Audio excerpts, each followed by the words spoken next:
MSP की legal guarantee समेत अन्य मांगों को लेकर पिछले 9 महीने से शंभू बॉर्डर पर बैठे किसानों का दिल्ली कूच वाला प्लान पहले ही दिन फेल हो गया। हरियाणा पुलिस की जबरदस्त नाकेबंदी और ताबड़तोड़ एक्शन के आगे आंदोलनकारी किसानों ने सरेंडर कर दिया और दिल्ली कूच वाले प्लान को रविवार तक के लिए टाल दिया गया है। हालांकि किसान इसे अपनी नैतिक जीत बता रहे हैं और सरकार को बातचीत के लिए 24 घंटे का अल्टीमेटम दे दिया गया है। शंभू बॉर्डर फिर बना जंग का मैदान। दिल्ली कूच पर अड़े पंजाब के किसान, 8 से ज्यादा किसान घायल। बैरिकेडिंग हटाई तो दागे आंसू गैस की गोली। पंजाब हरियाणा का शंभू बॉर्डर एक बार फिर आंदोलनकारी किसानों और पुलिस के लिए जंग का अखाड़ा बन गया,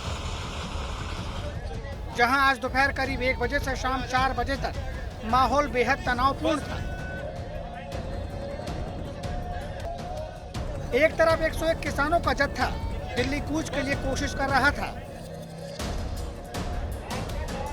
तो दूसरी तरफ हरियाणा पुलिस के जवान किसानों को रोकते हुए दिखाई दिए। हमको पैदल दिन कोई गल नहीं, बिल्कुल झूठ बोल रहे हैं। कोई साडे को कोई हथियार नहीं है, बोलते हथियार इन्होंने पा बिल्कुल झंडे दे डंडा। अं पैदल जाना चाहते हैं क्योंकि अं 1 महीना हो गया बोल दिता भी अं पैदल जावांगे। क्यों नहीं जाने देंगे भाई?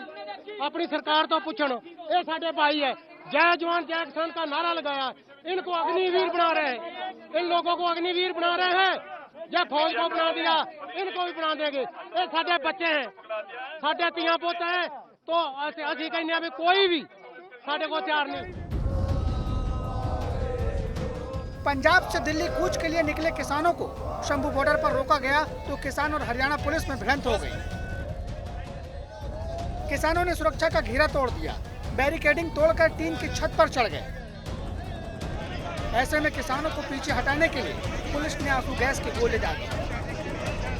Right behind me, yeah, look at that shell being fired. Look at that shell being fired yet again. This is the situation here in Shambhu border.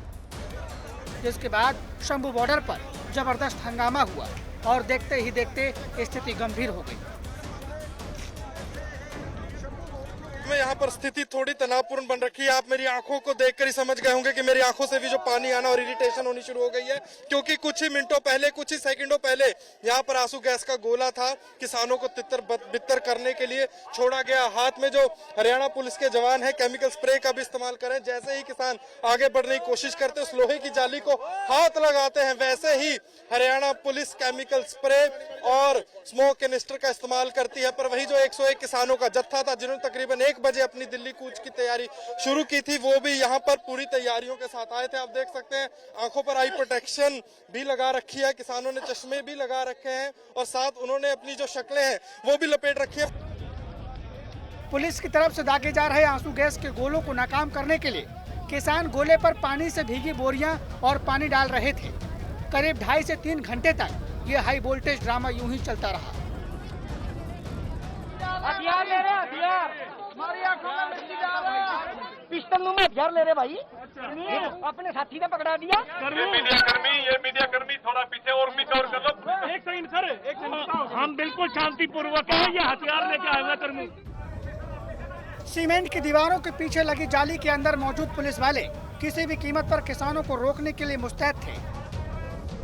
कुछ जवान टीन शेड के ऊपर से गोले दागकर भीड़ को तितर बितर करने की कोशिश कर रहे थे, तो कुछ नीचे से। किस तरह नीचे भी घग्गर में भी टीयर गैस शेल्स जो हैं वो मारे गए हैं और लगातार ये टीयर गैस शेल्स फायर किए जा रहे हैं ताकि किसान यहां से डिस्पर्स किए जा सकें। ये विजुअल्स लगातार आप देख सकते हैं। यहाँ पर सिचुएशन जो है शंभू बॉर्डर पर टेंस होती हुई, शंभू बॉर्डर पर लगातार सिचुएशन जो है वो टेंस है। पुलिस और किसानों के बीच हुई झड़प में 8 के करीब किसानों के घायल होने की खबर है, जिनमें से 2 की हालत गंभीर बताई जा रही है। फिलहाल सभी को राजपुरा के सिविल अस्पताल में भर्ती कराया गया है।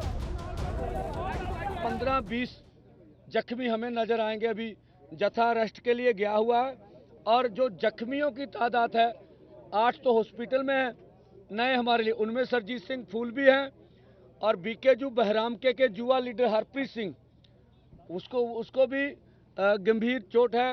एक बहरू जी की यूनियन से उनके किसान का कान जो फट गया है, ये जो हमने हॉस्पिटल से मालूम किया है। जिस तरह से आज भारत सरकार ने बल प्रयोग किया, आप देखिए, एक बात मैं स्पष्ट करना चाहता हूँ, जहां का भी मीडिया हो, आपको हमारे हाथ में कोई मारू हथियार दिखा हो तो बोल दीजिएगा। करीब 2.5 घंटे के बाद किसान पीछे हट गए और किसान संगठनों की तरफ से भेजे जा रहे जत्थे को वापस बुला लिया गया। इस संघर्ष के बाद किसान बेशक पीछे हट गए हैं, पर इसे अपनी नैतिक जीत बता रहे हैं। हम लोग उसको तोड़ के आगे जाने में असमर्थ हैं, ये हमें मालूम था। हम तो देश दुनिया को दिखाना चाहते थे, जो केंद्र के झूठे मंत्री, जो राज्यों के भाजपा के झूठे मंत्री ये चिल्ला चिल्ला कर चैनलों पर बोलते थे कि आपके ट्रैक्टर ट्रॉली से आपत्ति है, आप ट्रैक्टर ट्रॉली छोड़कर दिल्ली आ जाइए। और ये उच्चतम न्यायालय में भी दोनों सरकारों ने कहा, सर्वोच्च न्यायालय में भी कहा, तो ये आज देश जवाब मांग रहा है कि क्या अगर पैदल जत्था दिल्ली की ओर रवाना हो जाता तो हम स्वयं प्रधानमंत्री जी से सवाल करना चाहेंगे, वो आए बताएं हमारे साथ एक दुश्मन देश जैसा व्यवहार क्यों कर रही है सरकार। हम इस देश के नागरिक हैं और इस देश के लिए हमने बहुत बड़ी कुर्बानियां की हैं।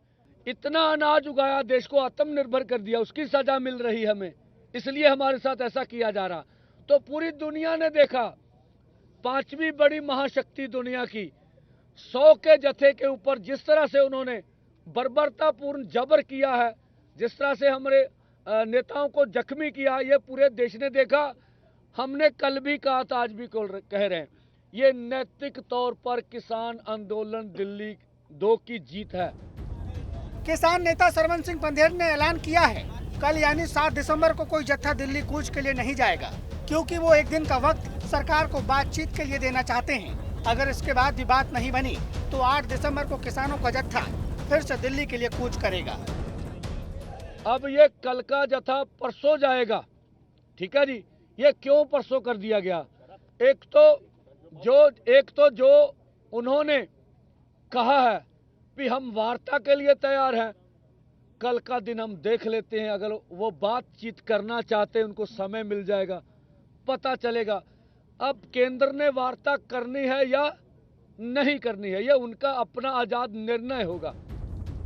इसी बीच किसान आंदोलन को देखते हुए अंबाला जिले में शंभू बॉर्डर के आसपास कई इलाकों में मोबाइल इंटरनेट सेवा, SMS सेवा और अन्य डोंगल सेवाओं पर 9 दिसंबर तक प्रतिबंध लगाया गया है।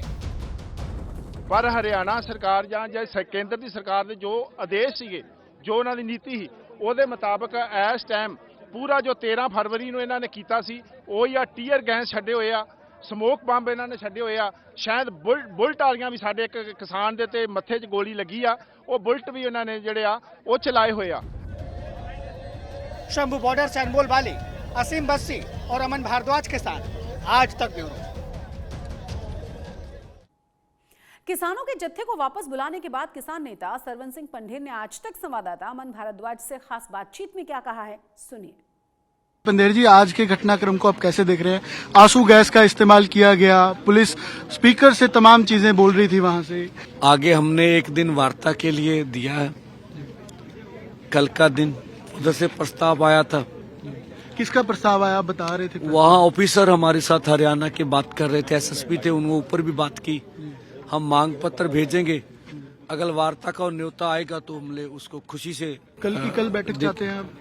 हाँ, देखिए ये तो उनका फैसला है। हम तो चाहते हैं बातचीत का रास्ता खुले या फिर हमें दिल्ली जाने दिया जाए। और परसों जत्था जो जाएगा क्या यहीं प्रदर्शन करेगा या दिल्ली के लिए रवाना? नहीं, देखिए हम तो दिल्ली के लिए रवाना करेंगे। हमें भी लगता है जिस तरह का सरकार का बैरिकेड हम आगे नहीं जाने देंगे, अपनी ओर से कोशिश होगी हमारी। उपराष्ट्रपति ने किसानों की बात की थी, क्या उनसे भी मुलाकात की जाएगी? नहीं, देखिए उपराष्ट्रपति जी कभी पॉलिटिकल लाइन में, पॉलिटिकल टॉक में नहीं आते। जो उन्होंने कहा उनको प्रधानमंत्री जी को मानना चाहिए, हमें ऐसा लगता है। इंटरनेट बंद किया गया यहाँ पर पूरे, हम तो बोलते हैं अम्बाला का इंटरनेट खोलिए, यहाँ का भी खोलिए, बच्चों को स्कूल जाने दीजिए, लोगों को तंग मत कीजिए। आपने जाने तो नहीं देना, ये लोगों को भयभीत करना अच्छा नहीं है। अब क्या चाहते हैं, किससे मुलाकात हो, किससे बातचीत हो, कौन हल कर सकते? देखिए हमने कहा था कम से कम कृषि मंत्री हो, उनके को साथ जो भी मंत्री होंगे उसके बारे में फोरम विचार करेगा।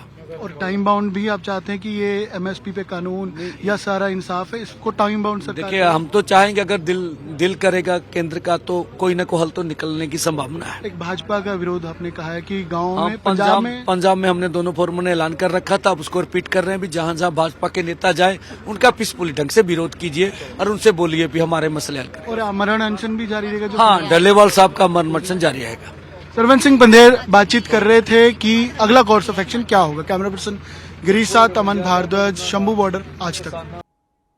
इन्विटेशन और परमिशन की चक्की में कैसे सियासी दल किसानों के मुद्दों पर अपनी अपनी सियासी रोटियां सेक रहे हैं, अब आपको दिखा देते हैं ताकि आप ये समझ पाएं कि दिल्ली कूच को लेकर किसान कहां चूक कर रहे हैं, जिस वजह से उनके लिए दिल्ली अभी दूर है।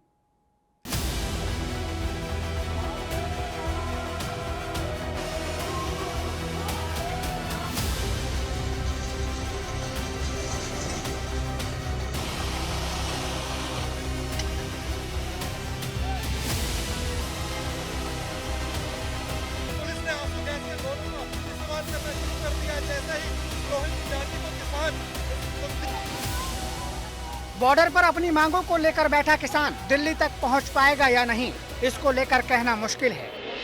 पर इस बीच एक बार फिर किसानों का मुद्दा संसद तक पहुंच गया है।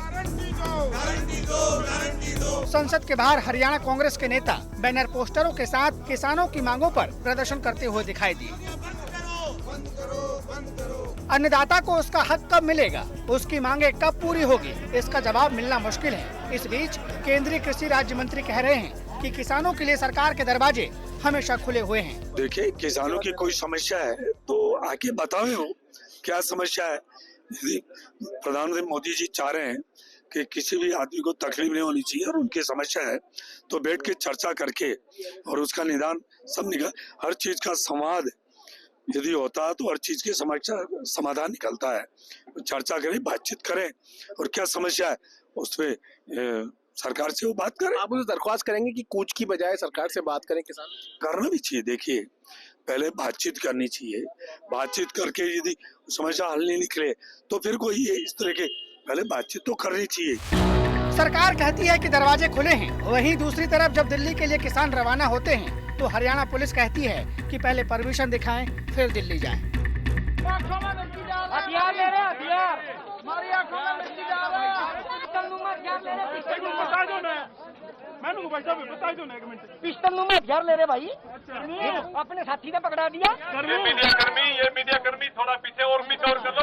एक सेकंड सर, एक सेकंड, हम बिल्कुल शांतिपूर्वक है, ये हथियार लेके आए हुए कर्मी। अच्छा, बड़ी अजीब विडंबना है। एक तरफ सरकार किसानों को बातचीत के लिए बुला रही है, दूसरी तरफ प्रशासनिक अधिकारी जाने नहीं देते हैं। ऐसे में किसान सरकार और प्रशासन की चक्की में घुन की तरह पिस रहा है। यही वजह है कि आज शंभू बॉर्डर पर हुई झड़प के बाद कांग्रेस नेता राहुल गांधी ने एक बार फिर किसानों के मुद्दे पर केंद्र सरकार को घेरा है। राहुल गांधी ने सोशल मीडिया पर लिखा, अन्नदाताओं की तकलीफ का अंदाजा इस बात से लगाया जा सकता है कि आज देश में हर घंटे एक किसान आत्महत्या करने को मजबूर होते हैं। मोदी सरकार की घोर असंवेदनशीलता के कारण पहले किसान आंदोलन में 700 से अधिक किसानों की शहादत को भी देश नहीं भूला है। हम किसानों की पीड़ा को समझते हैं, उनकी मांगों का समर्थन करते हैं। एमएसपी की लीगल गारंटी, स्वामीनाथन आयोग की सिफारिशों के अनुसार खेती की व्यापक लागत का 1.5 गुना, एमएसपी, कर्ज माफी समेत तमाम मांगों पर सरकार को तुरंत अमल करना चाहिए। जब अन्नदाता खुशहाल होंगे तभी देश खुशहाल होगा। विपक्षी दलों का सवाल है कि अगर किसान मोदी सरकार की प्राथमिकता है तो फिर वो सड़कों पर क्यों हैं? कि पंजाब के किसान का हक बनता है कि उनकी बात देश की सरकार सुने। जब देश भूखा मर रहा था तब पंजाब के किसान ने उनका पेट भरा, लेकिन आज मतरेई माँ वाला सलूक जो है वो केंद्र सरकार कर रही है। दिल्ली जाने से कोई भी सरकार या कोई भी पार्टी किसी भी देशवासी को कैसे रोक सकती है, जो कि इन्होंने रोका हुआ है। सो मैं समझता हूँ कि उनको पूरा हक है अपनी बात करें। और पंजाब सरकार तो सीएम मान खुद कई बार बोल चुके हैं, मीटिंग्स भी करा चुके हैं, लेकिन केंद्र सरकार की कान पे जू नहीं सरक रही। इनके पास दिल्ली में जाकर बैठने की इजाज़त नहीं है। कोई कार्यक्रम करना होता है उसकी इजाज़त लेनी पड़ती है, कोई एजिटेशन करना होता है उसकी इजाज़त लेनी पड़ती है। हम भी अपने शहर में भी अगर कोई धरना प्रदर्शन करते हैं तो प्रशासन से इजाज़त लेते हैं, तो इन्होंने तो ले नहीं रखी इजाज़त। तो इजाज़त ले लें फिर तो इनके जाने पर विचार किया जा सकता है। जब तक इजाज़त नहीं है तब तक कैसे जाने दिया जा सकता है? ये यहाँ से जाएंगे फिर जाके हरियाणा में बैठ जाएंगे। बहरहाल अब देखना ये होगा क्या कल किसानों और सरकारों के बीच होने वाली वार्ता में कोई निष्कर्ष निकल पाता है या नहीं। 12 बजे क्या परसों जत्था रवाना होगा और किस तरीके की बातचीत केंद्र सरकार के साथ रहती है, क्योंकि किसानों की मांग है कि कृषि मंत्री उसमें बैठे जो कि कोई निवारण इस समस्याओं का किसान से जुड़ी हुई वो कर सकते हैं, और अगले कितने टाइम बाउंड में वो पूरा 13 मांगों को कैसे पूरा किया जाएगा ये जरूर देखने वाली बात रहेगी। हालांकि यहाँ पर सरवन सिंह पंधेर इस मोर्चे को लीड कर रहे हैं और दूसरे खनौरी पर जगजीत सिंह डलेवर किसान नेता उस मोर्चे को लीड कर रहे हैं। कैमरा पर्सन गिरीश साथ अमन भारद्वाज, शंभू बॉर्डर, आज तक। किसानों के दिल्ली कूच के बीच केंद्रीय कृषि मंत्री शिवराज सिंह चौहान ने राज्यसभा में कहा है कि सरकार एमएसपी से 50% ज्यादा पर फसल खरीदेगी। मैं माननीय सभापति महोदय, चाहे तिलहन हो, बाकी वाणिज्यिक फसलें हो, अगर सभी एमएसपी की फसलों को देखा जाए तो एमएसपी की राशि 2004 से 14 के बीच में 7,31,000 करोड़ से बढ़कर 14 और 24 के बीच में 20,57,000 करोड़ रुपया हो गई है। ये हमारी सरकार की मंशा का परिणाम है। निरंतर माननीय सभापति महोदय, एमएसपी बढ़ाने का काम इस सरकार ने किया है। मैं विद्वान सदस्य को यह ध्यान दिलाना चाहूंगा, 2014 तक 19 तक जो एमएसपी तय की जाती थी उसमें लागत पर 50% जोड़कर तय की जाती थी। 2019 में प्रधानमंत्री नरेंद्र मोदी जी की सरकार ने ही यह फैसला किया कि लागत पर 50% प्रॉफिट जोड़कर एमएसपी की दरें तय की जाएगी। राज्यसभा में शिवराज सिंह चौहान के बयान के बाद सभापति जगदीप धनखड़ ने शिवराज सिंह चौहान की जमकर तारीफें की हैं। जिस आदमी की पहचान देश में लाडले के नाम से थी, वो किसान का लाडला होगा और मैं पूरी तरह आशावान हूं और ऊर्जावान मंत्री अपने नाम के अनुरूप शिवराज ये कर दिखाएंगे। जयराम रमेश जी से मुझे उम्मीद थी कि वो कोई प्रश्न पूछेंगे, किसान को बड़ा अच्छा लगता यदि अगर एक बार भी एडजमेंट मोशन आता, आया नहीं। शिवराज जी बोलिए। माननीय सभापति महोदय, और आज मैंने आपका नामांकन कर दिया किसान के लाडले। प्रणाम आपको। 2 दिन पहले ही राज्यसभा के सभापति जगदीप धनखड़ ने किसानों से किए गए वादों पर सरकार पर हमला बोला था। उन्होंने कहा था कि वादों का हुआ क्या। किसान से वार्ता अविलंब होनी चाहिए और हमें सबको जानकारी होनी चाहिए कि क्या किसान से कोई वादा किया गया था। मेरे लिए चिंतन और चिंता का विषय है, अब तक ये पहल क्यों नहीं हुई। अमृतसर में शिरोमणि अकाली दल के प्रधान सुखबीर बादल पर हुए हमले के बाद पार्टी के कोर कमेटी की एक अहम बैठक चंडीगढ़ में हुई है, जिसमें पार्टी के कार्यकारी प्रधान बलविंदर सिंह भूंदड़ सुखबीर बादल पर हुए हमले के पंजाब सरकार और पुलिस की तरफ से की जा रही जांच को खारिज कर चुके हैं। अकाली दल के कार्यकारी प्रधान बलविंदर सिंह भूंदड़ ने कहा है कि इस पूरे मामले को पंजाब पुलिस और राज्य सरकार जिस तरीके से पेश कर रही है उससे साफ हो चुका है कि इस पूरी साजिश में राज्य की सरकार और आम आदमी पार्टी शामिल है। ऐसे में पुलिस की इंक्वायरी पर भरोसा नहीं किया जा सकता और इस मुद्दे पर अकाली दल के नेता पंजाब के गवर्नर से भी मिलेंगे। मीटिंग से पहले डॉक्टर दलजीत चीमा ने कहा कि इस बार अकाली दल नगर निगम का चुनाव लड़ेगा। ਸਕ੍ਰਿਪਟ ਐਡੀ ਵਧੀਆ ਤਿਆਰ ਕੀਤੀ ਮਗਰ ਫਸ ਗਏ, ਰੱਬ ਦਾ ਘਰ ਸੀ। ਤੇ ਜੇ ਵੱਡੇ ਅਫਸਰਾਂ ਨੇ ਦੱਸਿਆ ਸੀ ਤੇ ਹਰਪਾਲ ਚੀਮਾ ਉਹਨੂੰ ਜੱਪੀਆਂ ਕਾਹਦੇ ਲਈ ਨਰਾਉਣ ਚਾੜੇ ਨੂੰ ਪਾ ਰਿਹਾ ਸੀ। ਫਿਰ ਵੱਡੇ ਅਫਸਰ 'ਚ ਨਹੀਂ ਆਉਂਦਾ ਹਰਪਾਲ ਸਿੰਘ ਰੰਧਾਵਾ ਵੱਡੇ ਅਫਸਰ 'ਚ ਨਹੀਂ ਆਉਂਦਾ। He was SP second most senior most officer at the spot. ਫਿਰ ਜਦੋਂ ਗੋਲੀ ਚੱਲਦੀ ਆ 3 ਮਿੰਟ ਉਹਦੀ ਟਾਈਮਿੰਗ ਵੇਖੋ ਕਿ ਉਦੋਂ ਹੀ ਉਹਨੂੰ ਚਾਹ ਦੀ ਲੋੜ ਪੈ ਗਈ।